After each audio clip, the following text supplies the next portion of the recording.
My mom sued me because I reported my stepfather to the police for selling Dr*GS, and it all happened on Thanksgiving. Hey everyone. Before I start, I want to ask you all to subscribe, like, and turn on notifications. The channel has been struggling lately, and barely anyone watches until the end. Your support would mean a lot and help keep these stories coming. Thanks. I was 7 years old when my father died in a car accident on his way home from work. I don't remember the exact details of that night, only that my mother picked me up from school earlier than usual, her face pale and her hands trembling.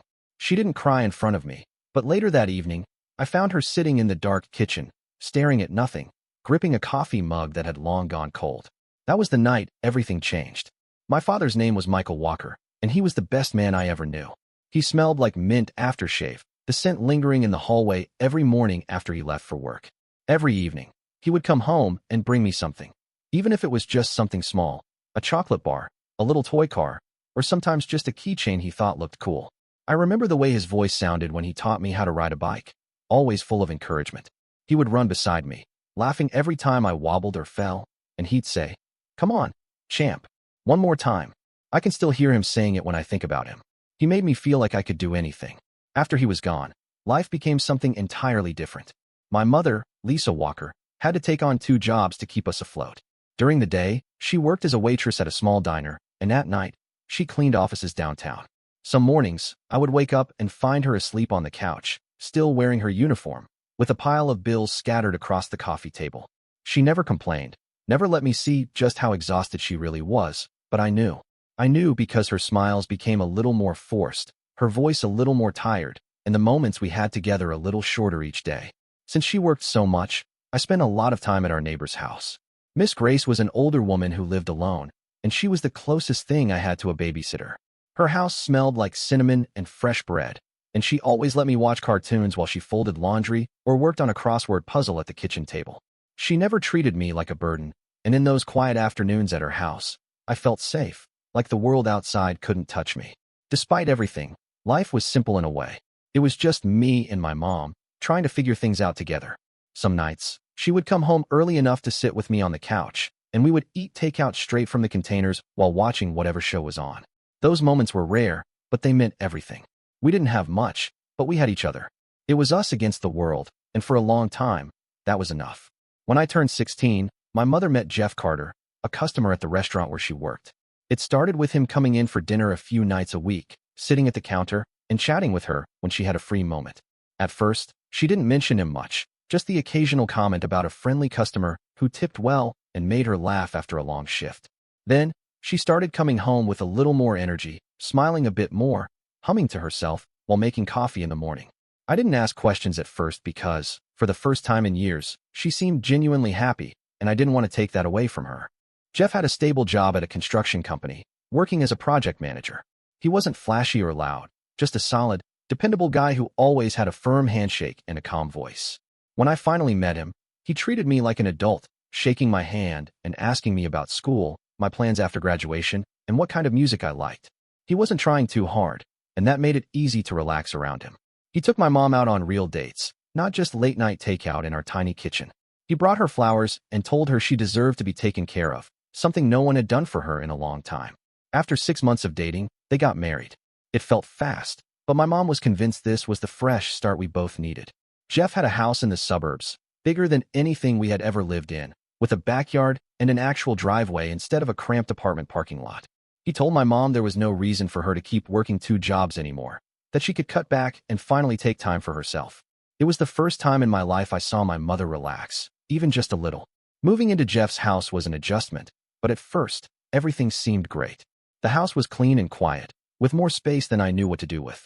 For the first time, we had real stability. No more worrying about late rent notices or whether the fridge would be empty by the end of the week. Jeff took us out to dinners, introduced us to his family, and made me feel like I was part of something bigger than just my mom and me against the world.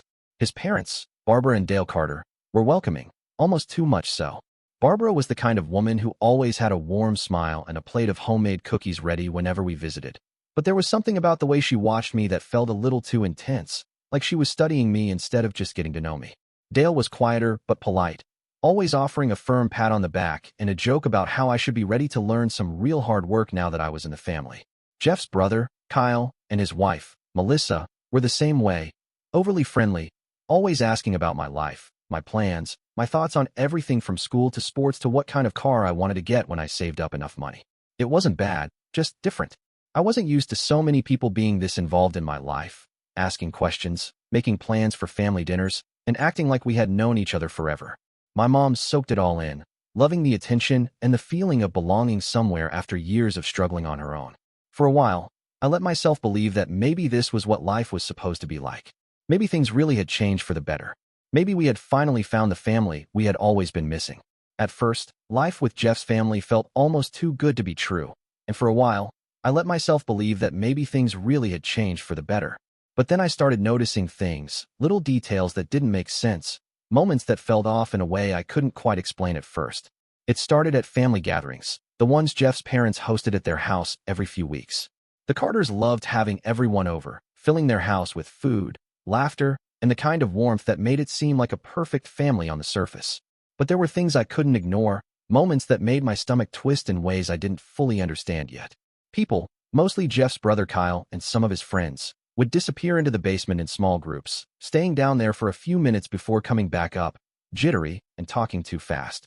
Their hands would shake slightly as they poured themselves drinks, and their eyes had this strange, unfocused energy, like they were somewhere else entirely. I tried to brush it off, convincing myself I was imagining things, but then I noticed the exchanges. Small packages, handed off in quick, practiced movements when they thought no one was watching. Kyle would shake hands with someone and subtly pass something between his fingers, or Melissa would hug one of her friends and slip a tiny baggie into their pocket.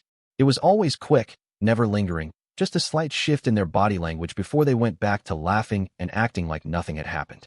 I told myself I was being paranoid, that maybe there was some explanation I wasn't seeing. But then, one night, I walked into the garage and saw something I couldn't ignore. Dale, Jeff's father, was sitting at a workbench under the dim light of a single hanging bulb, carefully weighing a fine white powder on a small scale. He worked with precision, scooping measured amounts into tiny plastic bags and sealing them with steady hands. I froze in the doorway, my breath catching in my throat. Dale looked up the second he noticed me, his face tightening for a split second before he forced a casual smile. He didn't look panicked, but there was something in his eyes that told me I wasn't supposed to see this. He set the scale aside and leaned back slightly, clearing his throat before speaking. "This isn't what it looks like, kid," he said, his voice too smooth, too rehearsed. "Just some medicine for a buddy of mine. He's got Parkinson's, and this stuff helps with the tremors." I didn't say anything at first, just stared at the small bags lined up neatly on the table. Even though I wasn't an expert on drugs, I wasn't stupid either. This wasn't some experimental Parkinson's treatment. I knew exactly what I was looking at, and Dale knew that I knew. I forced myself to nod, pretending to accept his explanation, even though my chest felt tight. "Yeah," I muttered, my voice neutral. "Makes sense." Dale studied me for a moment, probably deciding whether I believed him or not, before giving me a tight smile and waving me off. "Good man," he said lightly, standing up and dusting off his hands. "Let's keep this between us, all right? No need to get worked up over nothing." I left the garage without another word, my mind racing. Every suspicion I had about this family was suddenly too real, too undeniable. But I didn't say anything, not yet. I needed to be sure before I did something I couldn't take back. That night, after walking out of the garage, I lay awake in my room, staring at the ceiling, my mind racing. The explanation Dale had given me was ridiculous, but the way he had said it, the forced casualness in his voice, stuck with me. He hadn't been trying to convince me it was true. He had been testing me, waiting to see if I would challenge him. I knew what I had seen, and I knew that if I let it slide, it would only get worse. The next morning, Dale cornered me in the kitchen while Jeff and my mother were still upstairs. He poured himself a cup of coffee like nothing had happened, but the way he positioned himself between me and the doorway made it clear he wasn't just here to chat. "You're a smart kid," he said, stirring sugar into his cup without looking at me. "So, I know you get that not everyone has it easy. Not everyone can afford the medicine they need. We help those people." He finally turned to face me, his smile too tight, his eyes too sharp. "That's what family does. We help each other, and we keep each other safe." It wasn't just a justification. It was a warning. I gritted my teeth, feeling my hands curl into fists at my sides. "You're not helping anyone. You're dealing." Dale chuckled softly, shaking his head as if I was a naive child who just didn't understand the real world. "I think you need to stop looking at things in black and white, Ethan. Life isn't that simple. And neither is family." The way he said family sent a chill down my spine. It was the first time I truly felt afraid of these people, not just suspicious. I didn't answer him. I just turned and walked away, my heart pounding in my chest. I couldn't let this go. That evening, when my mom came home, I finally told her everything. I laid it all out. The basement meetings, the packages being passed around, what I had seen in the garage. I expected her to be shocked, to be horrified, to tell me we needed to call the police right away. But instead, her face twisted with anger, and before I could even finish, she cut me off. "Do you have any idea what you're saying?" she snapped, her voice rising. "Lying about people who have taken us in, who have given us a home." I was stunned, struggling to find the right words. "Mom, I'm not lying. I saw it with my own eyes. They're dealing drugs out of this house. You have to believe me." She threw up her hands, pacing back and forth, shaking her head like I was the one who had lost my mind. "Spying on your stepfather's family, making up these insane accusations. You think this is okay? Do you think this is normal?" I couldn't believe what I was hearing. This was my mother, the woman who had raised me, who had spent years fighting to keep us safe, and now she was looking at me like I was the problem. I didn't even realize I was shaking until I felt my voice crack. "Why won't you listen to me?" She turned on me then, her face red with fury. "Because you don't want this to work. You don't want to be part of this family. You've been looking for a reason to tear this apart from the moment we moved in." Her words hit me like a punch to the gut. I had spent so long believing that it was us against the world, that no matter what, we would always have each other. But now, standing in that kitchen, I realized I was completely alone. The next morning, I barely spoke to anyone before leaving for school. I didn't know what else to say. I had tried to make her see the truth, and she had turned it back on me like I was the one causing the problem. But the worst part hadn't even happened yet. When I got home that afternoon, I stepped inside and immediately felt that something was wrong. The house was too quiet. My mom wasn't in the kitchen, and Jeff wasn't watching TV like he usually did. Then I saw them, my bags, neatly packed, and sitting by the front door. And standing next to them was my Aunt Kathy. I hadn't seen her much since my mom remarried. She was my dad's sister, the only real family I had left, and she looked at me with a mix of sadness and something else I couldn't quite place. My mother came down the stairs, her arms crossed over her chest, her face unreadable. Jeff was behind her, standing close, his hand resting lightly on her shoulder. "We've decided," she said, her voice cool and controlled, like she had rehearsed this conversation before I even walked through the door. "It's best if you go stay with Kathy for a while." The words didn't make sense at first. I stared at her, then at my bags, then back at her again. "You're sending me away?" My voice sounded small, distant, like it belonged to someone else. Jeff sighed, stepping forward with the same calm expression he always wore when he wanted to seem reasonable. "Your mom and I talked about this, Ethan. You've been struggling, acting out, and after what happened last night, we think it might be good for you to have some space." I let out a short, bitter laugh, shaking my head as I finally understood. "You mean you want space? You want me gone because I know what's going on here?" My mother's eyes flickered for just a second, but Jeff didn't even flinch. He just smiled, that same polite, careful smile that had fooled me in the beginning. "We think this will be best for everyone." Kathy stepped forward, reaching out gently. "Come on, Ethan. Let's go." I looked at her, then back at my mother one last time, hoping, praying that she would change her mind, that she would see what she was doing. But she didn't say anything. She just stood there, silent, letting Jeff do all the talking. I clenched my jaw, grabbed my bags, and walked out the door without another word. They weren't sending me away for my own good. They were getting rid of me because I was in the way. Living with Kathy felt like being in a life that didn't belong to me. She was kind, always making sure I had what I needed, but there was an unspoken distance between us.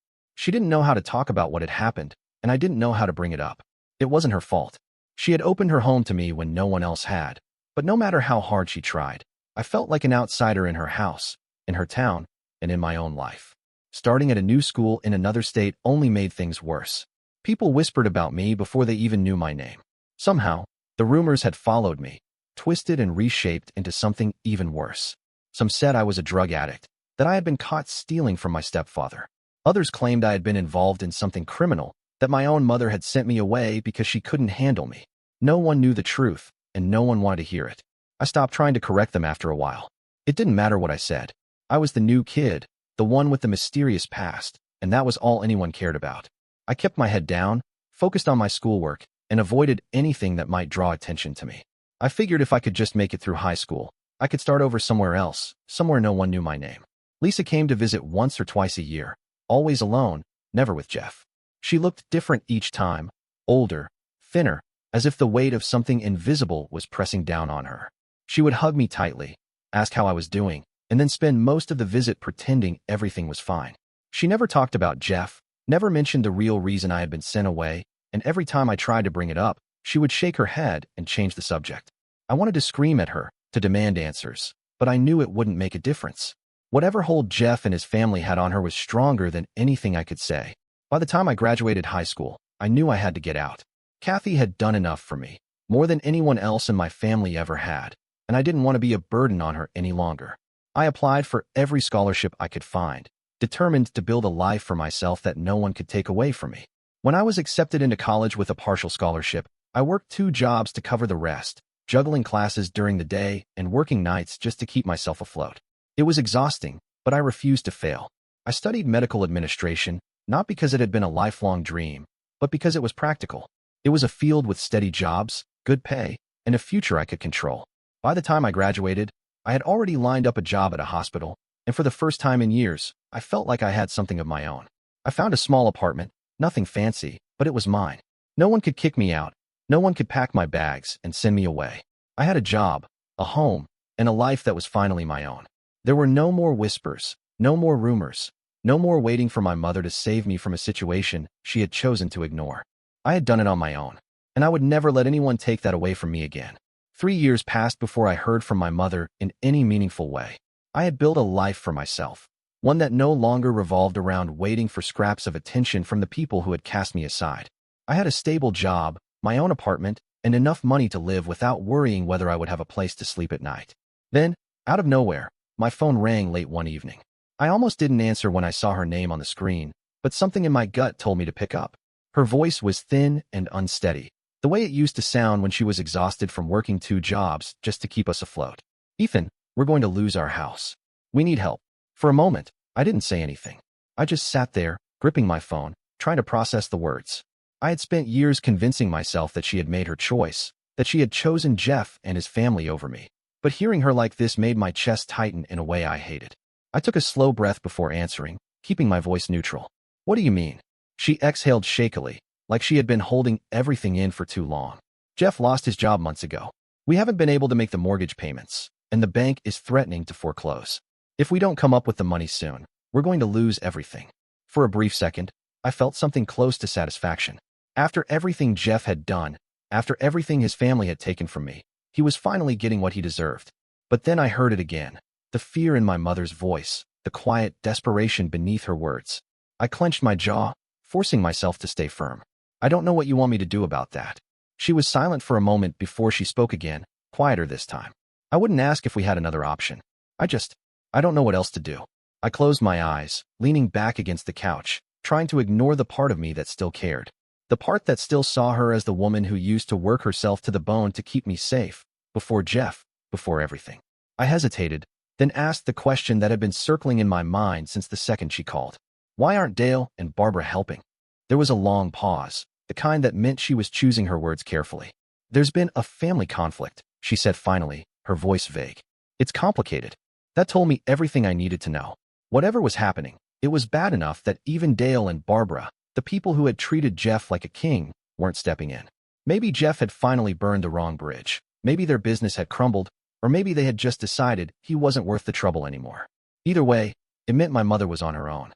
I sighed, rubbing a hand over my face. "How much do you need? I don't expect you to cover everything, just whatever you can manage. Even $1,200 a month would be enough to keep us afloat until Jeff gets back on his feet." $1,200, almost half my salary. I knew I should have said no. I had spent years trying to move on, trying to separate myself from the mess she had chosen to be part of.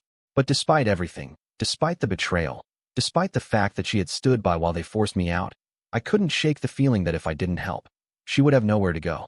I exhaled slowly and nodded, even though she couldn't see me. "Fine, I'll send the money."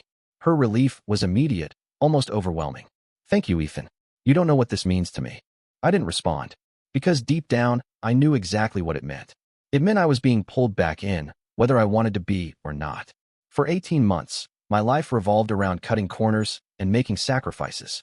I moved out of my decent apartment into a smaller one in a neighborhood that was louder, older, and just barely affordable.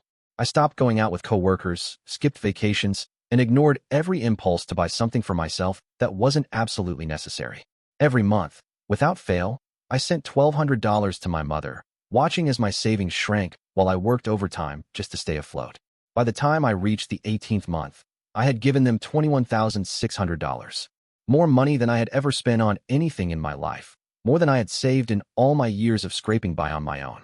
And through it all, Jeff never once called to thank me. He never acknowledged the fact that I was the only reason they still had a roof over their heads.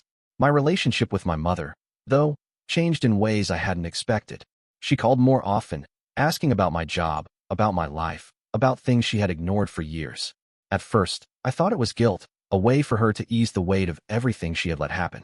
But eventually, I let myself believe that maybe, just maybe, she was trying to rebuild what we had lost. Then, a few weeks before Thanksgiving, she called with an invitation. "You should come home for the holiday," she said, her voice lighter than I had heard it in years. "It's been too long since we've had a real family dinner." I hesitated, gripping my phone a little tighter. "Is Jeff okay with that?" There was a pause, just long enough for me to know the answer before she even said it. "He'll be fine." I almost said no. I had spent years trying to carve out a life that didn't include that house, that man, or the family that had thrown me away when I was just a kid. But something in me, something I couldn't quite name, wanted to believe that maybe this meant things were changing. That after everything, I wasn't just the son who had been sent away and forgotten. So against every instinct I had, I said yes. A week before Thanksgiving, my phone rang, and the second I saw my mother's name on the screen, I knew something was wrong. There was a hesitation in her voice, the kind that only came when she was about to say something I didn't want to hear. "Ethan," she said softly, like she was already bracing for my reaction. "I'm sorry, but you can't come for Thanksgiving." For a moment, I thought I had misheard her. I sat there, gripping the phone, waiting for her to take it back, to laugh and tell me it was a joke. But she didn't say anything else. I blinked, trying to process the words. "What?" she sighed, and I could picture her standing in the kitchen, rubbing her forehead the way she always did when she didn't want to have a difficult conversation. "Dale and Barbara don't want to see you." It felt like the ground had just shifted under me. After everything I had done, after every sacrifice I had made, after sending them more than $20,000 just to keep a roof over their heads, I wasn't invited because of them? I swallowed the anger rising in my throat and forced myself to speak. "Are you serious? I'm paying for your house, and you're telling me I'm not welcome because they don't want to see me?" She didn't deny it. She didn't tell me I was wrong. Instead, she hesitated again before saying the words that made my stomach turn. "Dale and Barbara offered to help Jeff financially, but only if you don't come." For a moment, I couldn't breathe. "So that's it. You're selling me out to them." "It's not like that," she said quickly, her voice breaking. "It's just Jeff still hasn't found steady work, and we're barely getting by. This is what's best for everyone. Not for me. Not for the person who had already spent months struggling just to keep them from losing everything. Not for the person who had been cast out of that house once before and was now being shut out again, even after giving up so much." I let the silence stretch between us, waiting to see if she would realize what she was saying. But she didn't. She had made her choice. Again, I clenched my jaw, gripping the phone so tightly that my knuckles ached. "Fine," I said, my voice steady. "But I'm coming anyway." Before she could respond, I hung up. I needed to hear it for myself. I needed to look them in the eye and see if they had the nerve to tell me to my face that I wasn't welcome in the house I had been paying for. Ethan arrived unannounced on Thanksgiving evening, his hands clenched into fists as he stepped out of his car and stared at the house he had been paying for. The windows glowed warmly, laughter spilling out from inside, the sounds of a family gathering he had been explicitly shut out from. He took a steadying breath, forcing himself to push down the resentment rising in his chest, and walked around the side of the house toward the garage. The door was unlocked.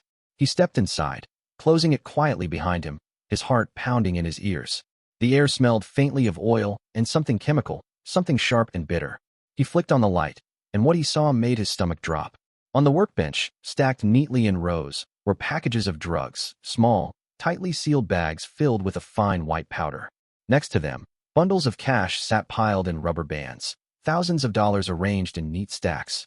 A notebook lay open, filled with scribbled numbers, addresses, and what looked like delivery schedules. His entire body went cold. He pulled out his phone, his hands shaking as he snapped a picture. He had suspected for months that something wasn't right, but this was undeniable. Jeff had been using the house he had been paying for, as part of his operation. Before he could take another photo, a voice behind him made his blood run cold. "You shouldn't have come here." Ethan turned slowly, his stomach twisting as he saw Dale standing in the doorway, his arms crossed over his chest. His face was calm, but his eyes were sharp, calculating. Ethan forced himself to stay still, to keep his expression neutral despite the racing of his pulse. Funny, I was just thinking the same thing about you. Dale stepped forward, closing the distance between them. You don't belong here, Ethan. You never did. You should leave before you get yourself into something you don't understand. Ethan held up his phone, the screen still glowing with the photo he had taken. I understand just fine. You and Jeff are running this operation right under my mother's nose, using the house that I've been paying for. Dale's expression didn't change, but his eyes darkened. Delete that. Ethan didn't move. Before Dale could get any closer, the garage door to the house swung open, and Lisa appeared, her face pale with panic. What is going on? Her eyes darted between them before landing on the phone in Ethan's hand. Ethan, what are you doing? Ethan turned the screen toward her, showing her the evidence. The drugs, the cash, the notebook. This is what's going on, Mom. You're living in a house I've been paying for, and Jeff is using it to run his business. You can't ignore it anymore. Lisa stared at the screen for a long moment, her breathing uneven, her hands shaking slightly at her sides. Then, without looking at him, she shook her head. No. Ethan blinked, feeling the last shred of hope inside him crack.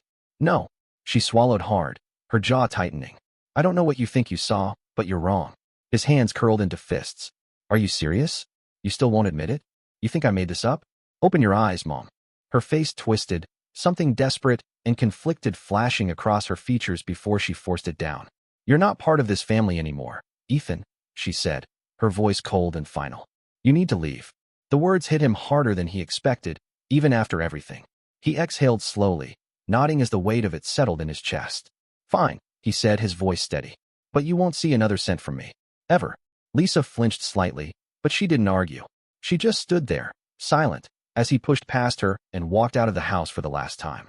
Ethan sat in his car outside the police station for a long time before finally stepping out.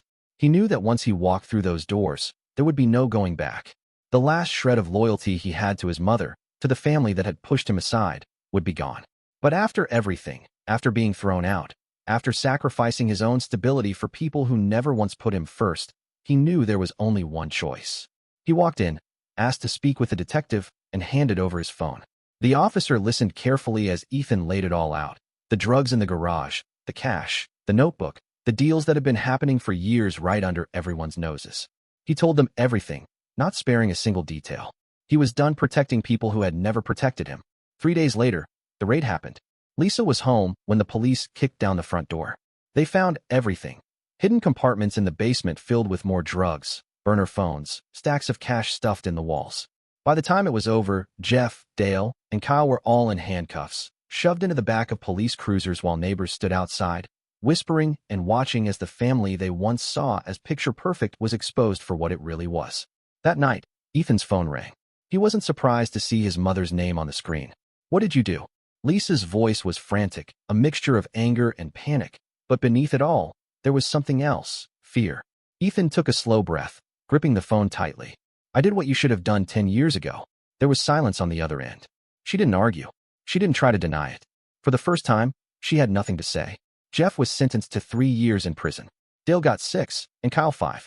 The house, the one Ethan had paid for with 18 months of sacrifice, was gone. The bank took it back, and Lisa had nowhere to go. She moved in with her sister in Ohio, back to a life that looked a lot like the one she had before Jeff. Ethan never heard from her again. For the first time in years, Ethan felt relief. There was no more waiting for a call, no more sacrificing his own life for a family that never saw him as one of their own. But as much as he told himself that justice had been served, a small part of him couldn't help but wonder, had it been revenge? Or was it justice? He thought back to the boy he had been at 16, the one who had been cast out because he had seen the truth too early.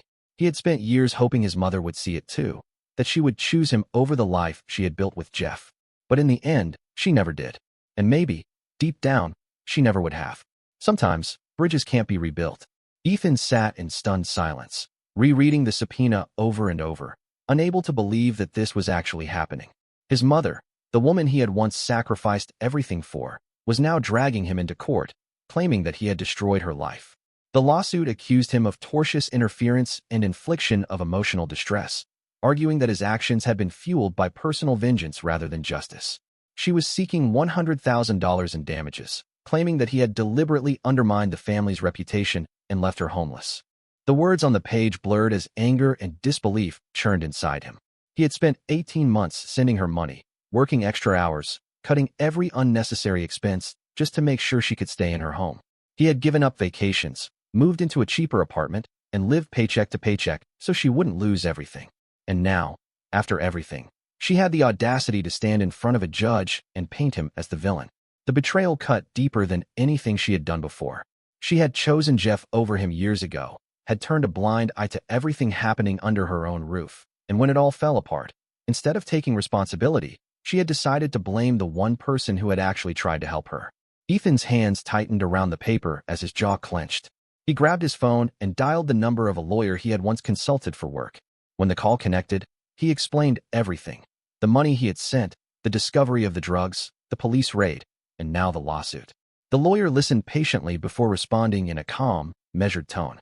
You need to file a counterclaim. This isn't just about money. This is about setting the record straight. Ethan exhaled slowly, nodding as the weight of the situation settled in his chest. His mother had declared war, but he wasn't about to let her rewrite history. If she wanted a legal battle, then he would give her one. Ethan moved forward with his counterclaim, laying out every detail of how Lisa and Jeff had fraudulently taken his money under the guise of needing help, all while knowingly allowing their home to be used for illegal activity. His lawyer meticulously compiled bank statements, payment receipts, and text messages proving that Ethan had been deceived into covering their mortgage, while Jeff continued running his operation from inside the house. The demand was clear. Lisa and Jeff had to return the $21,600 he had paid, plus legal fees for their blatant financial fraud. The judge reviewed the case and found the evidence compelling enough to allow the lawsuit to proceed. A hearing was scheduled for 3 months later, giving both sides time to prepare. Ethan knew that Lisa would try to spin the situation to make herself look like the victim, but for the first time, he had the law on his side. For the first few weeks, Lisa did exactly what he expected. She reached out to distant relatives, crying about how her son was attacking her, telling them that after everything she had been through, Ethan had turned against her. She made herself the center of the tragedy, painting Jeff as just a man who had made mistakes and portraying Ethan as a bitter, vengeful son trying to destroy what little she had left. But then, something happened that Ethan hadn't anticipated. Lisa's lawyer, the one she had hired to defend her against his counterclaim, suddenly dropped the case. Ethan found out through his own attorney, who sent him a formal update stating that Lisa's legal representation had withdrawn. When he asked why, his lawyer explained that it was likely because once they reviewed the evidence, they realized that Lisa had no defense. The documents didn't lie. The bank records, the payments, the text messages, everything showed that Ethan had been manipulated and defrauded. No reputable lawyer wanted to stand in court defending a case they knew was already lost. It was in that moment that Ethan fully understood what was happening. Lisa had spent years lying to herself, justifying everything Jeff had done, making excuses for every poor decision. She had convinced herself that as long as she played the role of the wounded wife and mother, people would keep believing her. But now, reality was catching up with her, and this time, there was no one left to shield her from the truth. She had walked straight into a trap of her own making, and for the first time, there was no one else to blame. On the morning of the trial, Ethan sat outside the courthouse, waiting for his lawyer, when his phone buzzed with an unexpected message. It was from the lead detective who had worked on Jeff's case, asking if he had a moment to talk. Confused but curious, Ethan stepped away from the courthouse entrance and dialed the number. When the detective picked up, his voice was calm but direct. He told Ethan that during the investigation into Jeff and Dale, new evidence had come to light, evidence that changed everything. The police had intercepted communications between Dale and Lisa, and the contents were damning. Not only had Lisa known about the drug operation, but she had actively helped hide the cash, moving money around, and ensuring that none of it could be traced back to Jeff's personal accounts. Ethan's grip on his phone tightened as the detective continued. There were recorded conversations, text messages, and even financial transactions showing that Lisa had been aware of everything from the start. All those years of denial, all the time she had called him a liar, all the accusations she had thrown at him for ruining the family. They had all been part of her own cover-up. She hadn't just been manipulated by Jeff and Dale. She had been complicit. By the time Ethan walked into the courtroom, his mind was spinning. He sat quietly, his hands clasped together as Lisa took her seat across from him, looking exhausted but still playing the role of the wounded mother. The trial started as expected, with both sides presenting their arguments, but everything changed when the judge received the new evidence. The detective had submitted it directly to the court, and once the judge reviewed it, he set the papers down and fixed Lisa with a sharp stare. "Mrs. Carter," the judge said, his voice firm but measured, Did you sue your son to cover up your own involvement in this operation? A heavy silence filled the courtroom. Ethan turned his head slightly, watching as Lisa's carefully composed expression began to crack. Her fingers tightened around the arms of her chair, and for the first time, she looked nervous. She didn't answer. She just sat there, staring at the judge, knowing that anything she said now would only make things worse. The silence stretched, and in that moment, Ethan realized that she had nothing left. Every lie, every excuse, every desperate attempt to paint herself as the victim had just crumbled under the weight of the truth. The same truth she had spent years trying to avoid. Her testimony fell apart within minutes. Every attempt she made to justify her actions was shut down by the overwhelming evidence against her. She had known about the scheme from the very beginning, and now, standing in a courtroom with nowhere left to run, she had to face the consequences of the choices she had made. The courtroom was silent as the judge prepared to deliver the final verdict. Ethan sat still, his heart pounding in his chest, but his expression remained unreadable.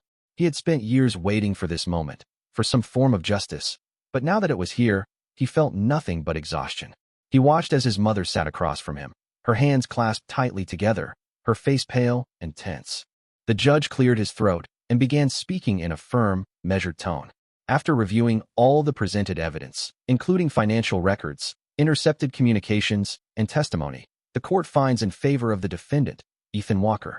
The plaintiff's lawsuit is dismissed in its entirety. Ethan let out a slow breath, his fingers tightening slightly around the edges of the table. It was over. The judge wasn't finished. He turned his attention toward Lisa, his expression unreadable. Furthermore, the court finds sufficient grounds to support the defendant's counterclaim. The plaintiff, Lisa Carter, is ordered to repay the sum of $21,600 to Ethan Walker. Additionally, due to the fraudulent nature of this case, the plaintiff is hereby barred from filing any future lawsuits against the defendant. Lisa let out a sharp breath, her lips parting as if she wanted to argue, but no words came out. Her eyes darted toward her lawyer, who had remained silent since the moment the new evidence had been introduced. It was clear that even her own legal representation had given up on trying to defend her. Ethan didn't look away as his mother absorbed the weight of the decision. He had expected her to lash out, to blame him, to find some way to twist the situation into another story where she was the victim. Instead, she sat frozen, her shoulders shaking slightly as reality sank in. She had no money. She had lost her home. And now, the court was ordering her to pay back the son she had spent years betraying. Finally, after several moments of silence, Lisa slumped forward slightly, resting her forehead against her hands. Then, in a broken, hollow voice, she muttered the words that sealed her fate. "I have nothing. I have no way to pay." Her lawyer quietly leaned toward her and whispered something, but Ethan already knew what was coming. A few minutes later, Lisa officially declared bankruptcy, erasing any hope of repaying the money she owed him. But it didn't matter. The money had never been the point. The point was that she had lost everything, not because of Ethan, not because of the police, but because of her own choices. Ethan stood up, adjusting his jacket as he glanced at his mother one last time. She didn't look at him. She didn't say anything. Maybe she knew that whatever words she could offer now wouldn't make a difference. Without hesitation, Ethan turned and walked out of the courtroom, stepping into the crisp afternoon air. He reached into his pocket, pulled out his phone, and without a second thought, blocked her number. For the first time in his life, he was truly free. After the trial ended, Ethan took the final steps to reclaim what was his. Though Lisa had declared bankruptcy, the legal system still allowed him to recover some of what he had lost. Through court proceedings, he was granted the right to sell off her remaining possessions, including the last valuables she had managed to hold on to before losing the house. It wasn't much, just a few pieces of furniture, some jewelry, and other household items, but it was enough to make a difference. Piece by piece, everything was liquidated, and with that money, he finally regained the $21,600 he had spent keeping her afloat. Instead of dwelling on what had happened, Ethan decided to turn this into something positive. He took the money and used it to make an investment that would change everything. After years of renting, moving between apartments, and living with the uncertainty of not having a place that was truly his, he bought his own apartment. It wasn't extravagant, but it was his. The day he received the keys, he stood in the empty living room, running his fingers along the walls, letting the reality settle in. There was no one who could take this from him, no landlord who could raise the rent, no family who could kick him out when he was no longer useful. For the first time in his life, he had a space that belonged to him, a place where he could finally breathe. With his past behind him, he threw himself into his work, determined to keep moving forward. A few months later, He found a new job with even better pay and more opportunities for growth, something that gave him a sense of stability he had never known growing up. The long hours and sacrifices had been worth it. He had built a life for himself without owing anything to anyone, without relying on the people who had only ever let him down. On his first night in the new apartment, he sat on the couch, staring out at the city lights through the window, and felt something unfamiliar but welcome. There was no lingering anger, no bitterness, no need for closure.